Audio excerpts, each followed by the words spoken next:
आप दर्दों को तेज़ करने के लिए 9th मंथ के एंड में ज़रूर खाएं। ये तो मैं आपको बहुत दफ़ा बता चुकी हूँ।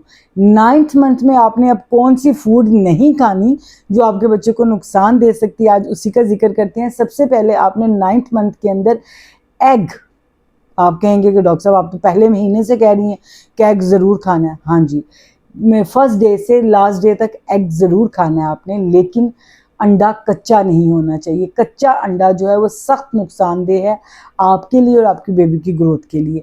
कच्चा अंडा किसी सूरत, अगर बॉयल एग है तब वो हाफ बॉयल नहीं होना चाहिए, अगर वो फ्राई एग है तो हाफ फ्राई नहीं होना चाहिए, अगर वो ऑमलेट वगैरह है तो वो फुल कुक होना चाहिए।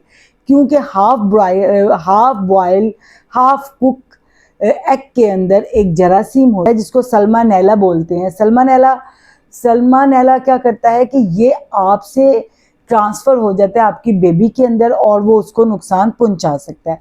उसके बाद आपने शकरकंदी का यूज़ नहीं करना है, जिसको स्वीट पोटैटो कहते हैं। वैसे तो बहुत अच्छी है, हेल्थ बेनिफिट्स बहुत हैं, लेकिन प्रेगनेंसी में ना लें, और जो डायबिटिक पेशेंट है तो वो तो इसको गलती से भी ना लें।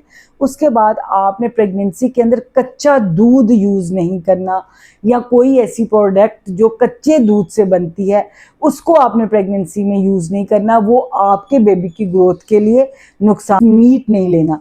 अगर आपको गोश्त छोटा खाएं बड़ा खाएं, अच्छा पका हुआ खाना लें, लेकिन जो प्रोसेस मीट होता है, जो आजकल बहुत ही ज़्यादा चीज़ें मार्केट में आई हुई हैं, नगेट्स हैं, कोफ्ते हैं, और भी बहुत सी चीज़ें हैं, जो प्रोसेस मीट है वो आपके लिए और आपकी बेबी की ग्रोथ के लिए सख्त नुकसानदेह है। उसको आपने अपनी डाइट से दूर